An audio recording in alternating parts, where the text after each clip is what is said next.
Assalamualaikum warahmatullahi wabarakatuh kepada teman-teman CASN 2021 yang akan melamar formasi.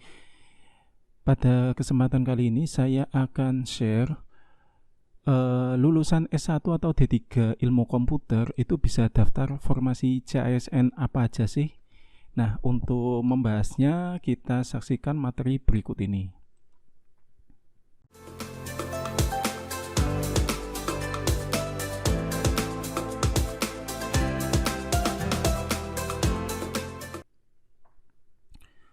Sebelum kita membahas lebih jauh tentang formasi CASN 2021 dari lulusan S1 atau D3 ilmu komputer, kita akan bahas dulu apa aja sih rumpun ilmu komputer tersebut. Nah, ada 5 jurusan ya dalam ilmu komputer, yaitu yang pertama computer engineering, yaitu meliputi teknik komputer, sistem komputer, dan teknik informatika. Kemudian yang kedua, computer science, meliputi ilmu komputer atau informatika. Kemudian yang ketiga, software engineering, itu meliputi rekayasa perangkat lunak. Kemudian information system, itu meliputi sistem informasi, dan information technology meliputi teknologi informasi. Nah, terkadang di luar jurusan di atas masih banyak jurusan yang berbau IT, namun hasil kawin silang ya dengan disiplin ilmu lain. Sebagai contoh, komputer akuntansi, komputer grafis, komputer multimedia. Sehingga jika ingin mendaftar Pranata Komputer atau formasi serumpunnya, teman-teman wajib ya menghitung ulang jumlah SKS yang berbau IT. Jika lebih dari 50%, maka bisa dicoba untuk mengikuti seleksi CASN. Namun jika kurang dari 50%, lebih baik teman-teman memilih formasi yang lain, karena biasanya ini tidak akan lolos pada seleksi administrasi. Kalaupun lolos, nanti biasanya akan didiskualifikasi atau dipertanyakan ketika pemberkasan nanti di BKN. Jadi bagi teman-teman yang mempunyai ijazah komputer akuntansi, komputer grafis, dan komputer multimedia, ini teman-teman harus berpikir ulang ya ketika akan mendaftar formasi Pranata Komputer dan jabatan serumpunnya.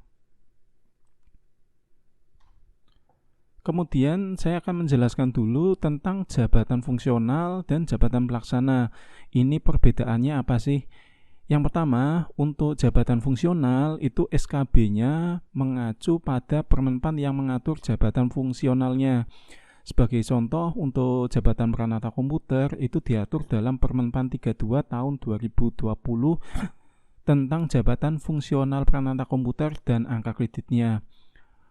Sementara untuk jabatan pelaksana, karena tidak mempunyai Permenpan yang mengatur khusus tentang jabatannya, maka soal SKB-nya mengacu pada rumpun jabatan fungsionalnya. Jadi misalkan analis sistem informasi, ini soalnya mirip dengan Pranata Komputer ahli pertama. Kemudian pengelola teknologi informasi, ini soalnya mirip dengan Pranata Komputer terampil, seperti itu. Kemudian perbedaan yang kedua yaitu untuk jabatan fungsional, kenaikan pangkatnya ditentukan dari angka kredit yang diperoleh dari pengajuan DUPAK.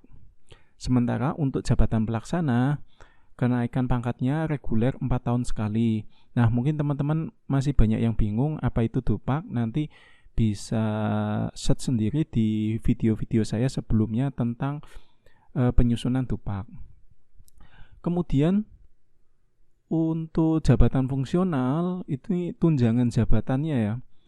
Ini sebagai contoh untuk jabatan Pranata Komputer, ini untuk yang terampil dari lulusan D3 ini tunjangannya 360.000 ya.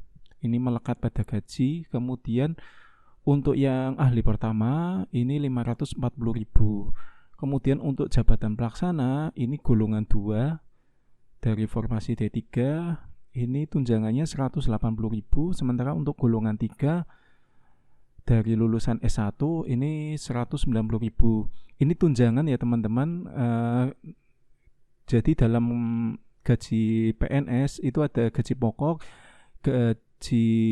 ada tunjangan jabatan, dan ada tunjangan kinerja. Ada kalau di daerah itu ada TPP, tambahan penghasilan, perbaikan penghasilan, dan tamsil atau tambahan penghasilan, istilahnya seperti itu. Jadi komponen gaji dalam PNS itu banyak ya. Nanti kapan-kapan kita akan bahas tentang ini. Kemudian untuk grade-nya, nah ini jika teman-teman memilih di instansi kementerian atau lembaga, ini sudah menggunakan grade ya. Di mana grade ini nanti akan menentukan tunjangan kinerjanya. Jadi untuk yang terampil, misalnya di jabatan fungsional Pranata Komputer terampil, ini termasuk dalam grade 6. Kemudian untuk Pranata Komputer ahli pertama, ini masuk dalam grade 7. Nah, ini nanti silahkan teman-teman set sendiri tabel tunjangan kinerja. Itu kalau teman-teman melamar di instansi pusat ya, nanti silakan search dulu, karena nanti selain mendapatkan gaji pokok, teman-teman juga mendapatkan tunjangan kinerja yang nominalnya lebih besar daripada gaji pokok. Ini biasanya teman-teman silakan lihat sendiri. Kemudian untuk jabatan pelaksana, ini grade-nya untuk golongan 2 dari lulusan D3 ini grade 5, kemudian untuk golongan 3 dari lulusan S1 ini grade 6. Nah, jadi terlihat jelas ya, ini grade-nya satu tingkat di bawah untuk jabatan fungsional, untuk yang jabatan pelaksana. Seperti itu. Nah, ini sekilas info dulu. Jadi seperti kita ketahui, masih banyak pelamar pemula ini yang tidak lolos seleksi dalam seleksi administrasi ya. Kemudian masih banyak pelamar yang memilih formasi di luar kemampuannya. Kemudian masih banyak pelamar yang tidak tahu formasi yang dipilihnya, tugasnya apa, pekerjaannya seperti apa. Jadi dari 3 faktor ini masih banyak teman-teman yang tidak mengetahui pada seleksi CPNS tahun kemarin. Nah, untuk itulah saya membuka bimbingan privat untuk pemilihan formasi ya. Jadi nanti mekanismenya teman-teman bisa mengajukan 3 formasi yang akan diincar pada seleksi CASN 2021. Kemudian saya akan mereview ketiga formasi yang dipilih berdasarkan peluang, kemudian saya sesuaikan dengan kemampuan teman-teman, disesuaikan dalam nilai dalam transkrip nilai. Kemudian saya juga akan mereview tentang jenis instansinya, tunjangannya jika ada datanya ya, dan lokasinya. Kemudian saya akan merekomendasikan satu pilihannya. Kemudian untuk biayanya itu 50.000. Selain bimbingan, nanti teman-teman juga dapat tryout 1 set soal SKB jabatan serumpun Pranata Komputer ya. Jadi bagi teman-teman yang ingin bergabung dalam bimbingan privat pemilihan formasi, nanti silakan bisa menghubungi saya di Telegram ya. Oke, kita langsung ke materi utama ya. Jadi untuk lulusan S1 atau D3 dari ilmu komputer, itu teman-teman bisa memilih jabatan Pranata Komputer, di mana untuk lulusan D3 itu bisa dipilih untuk Pranata Komputer terampil, dan lulusan S1 Pranata Komputer ahli pertama. Nah, untuk materi SKB-nya itu untuk yang Pranata Komputer terampil meliputi jaringan lokal, multimedia dan GIS, implementasi database, infrastruktur TI end user, komputer dasar, sistem operasi, dan Office. Kemudian yang terakhir, request layanan TI end user.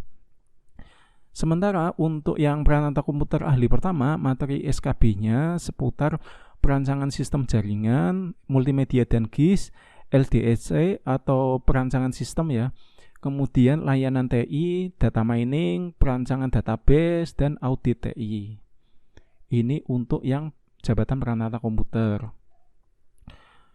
Kemudian plus minusnya ya.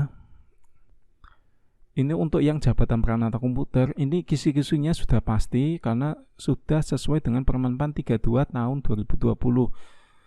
Sementara khusus formasi peranata komputer terampil, ini soalnya pendek-pendek dengan jawaban singkat sehingga mudah untuk dipahami ya. Kemudian termasuk dalam rumpun jabatan fungsional sehingga jenjang karirnya lebih jelas. Kemudian tunjangan dan grade lebih besar dibandingkan jabatan pelaksana. Kemudian kekurangan dalam pemilihan jabatan peranata komputer, ini materinya yang dipelajari cukup banyak ya.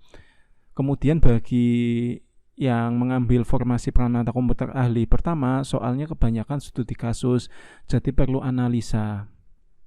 Sehingga di tahun kemarin untuk yang peranata komputer ahli pertama kebanyakan nilainya di bawah 400.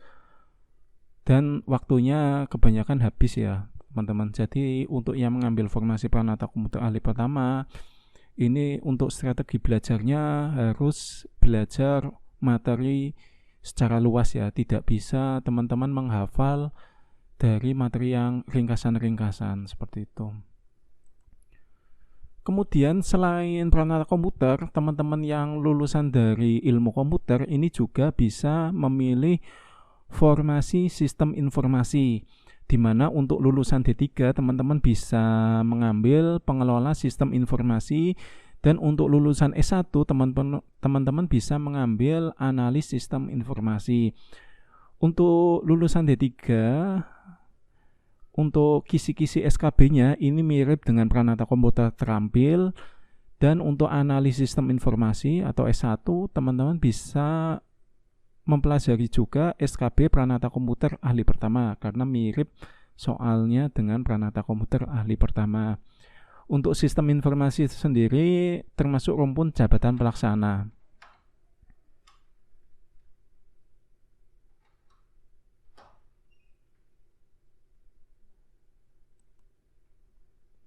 Berikutnya, teman-teman yang dari lulusan S1 atau D3 ilmu komputer, teman-teman bisa memilih dari teknologi informasi. Untuk lulusan D3-nya, teman-teman bisa memilih pengelola teknologi informasi, dan lulusan S1-nya bisa memilih analis teknologi informasi.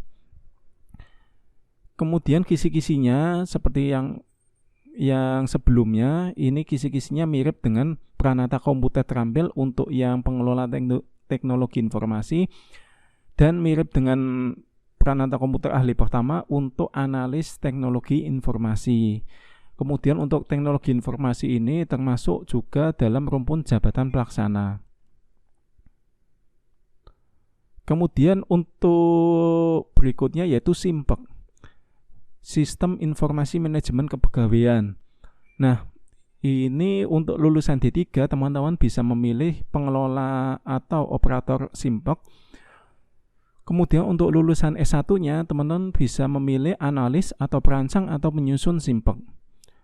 Kemudian untuk pengelola atau operator SIMPEK, ini kisi-kisi SKB-nya mirip dengan peranata komputer terampil, dan untuk analis atau perancang atau penyusun SIMPEK, kisi-kisinya mirip dengan peranata komputer ahli pertama.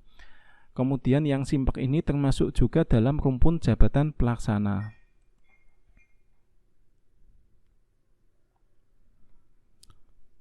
Nah, kemudian untuk jaringan komputer ini kalau teman-teman dari lulusan D3 ilmu komputer, teman-teman bisa memilih pengelola atau operator jaringan. Kemudian lulusan S1, teman-teman bisa memilih perancang atau analis jaringan. Nah, untuk kisi-kisi SKB-nya ini unik ya teman-teman. Ada jebakan Batman di sini, di mana soalnya justru malah kebanyakan database 80% dan jaringan 20%. Ini berdasarkan dari testimoni peserta SKB tahun 2020 kemarin ya. Kemudian untuk lulusan S1 atau perancang atau analis jaringan, ini kisi-kisi SKB-nya database 80% dan jaringan 20%. Ini seperti ini. Kemudian untuk jaringan perangkat jaringan komputer ini termasuk dalam rumpun jabatan pelaksana juga. Kemudian tentang database komputer, ini untuk lulusan D3 bisa mengambil pengelola database. Kemudian untuk lulusan S1 bisa memilih analis atau perancang database. Untuk kisi-kisinya kebalikan dari jabatan jaringan komputer ya, di mana untuk database-nya sendiri ini kebalik, hanya 20%, jaringannya 80%, seperti itu. Jadi ini biasanya si pembuat soal atau dari pihak BKN yang mengeluarkan soal ini biasanya ngasih jebakan Batman seperti ini ya. Oleh karena itu teman-teman biasanya yang database komputer belajarnya hanya database saja, nggak belajar jaringan seperti itu. Makanya ini saya kasih tahu, jadi berdasarkan SKB tahun kemarin untuk yang pengelola database ini justru kebanyakan soal dari jaringan seperti itu.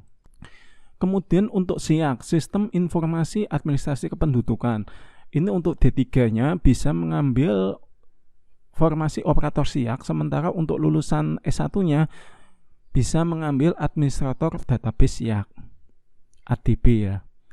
Nah, untuk kisi-kisi SKB-nya ini teman-teman bisa mempelajari Perpres 96 tahun 2018, kemudian Permendagri 95 tahun 2019, kemudian Permendagri 34 tahun 2014. Nah, ini meliputi ya, ini kisi-kisinya aja, unsur SIAK, persyaratan SIAK, elemen data SIAK, kemudian pengertian SAM, kepanjangan SAM, sertifikat keamanan SAM, kemudian jenis perangkat pembaca KTP, kemudian pejabat berwenang audit KTP elektronik, dan lain sebagainya. Kemudian untuk administrator database SIAK, ini lebih banyak soal database plus kisi-kisi SKB operator SIAK, ini sama. Jadi jabatan SIAK ini jabatan yang berkutat tentang administrasi kependudukan ya. Biasanya nanti ditempatkan di Dinas Dukcapil, Kependudukan dan Pencatatan Sipil. Kemudian untuk operator SIAK dan administrator database SIAK ini termasuk dalam rumpun jabatan fungsional.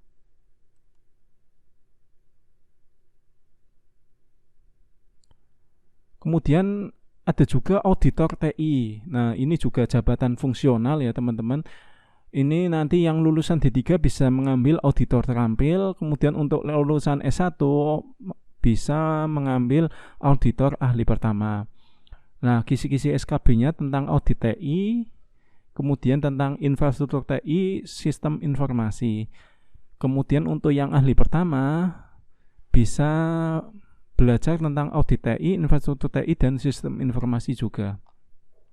Ini secara umumnya seperti ini ya, karena jabatan auditor TI ini termasuk baru ya teman-teman. Jadi untuk kisi-kisinya ini baru gambaran secara umum aja.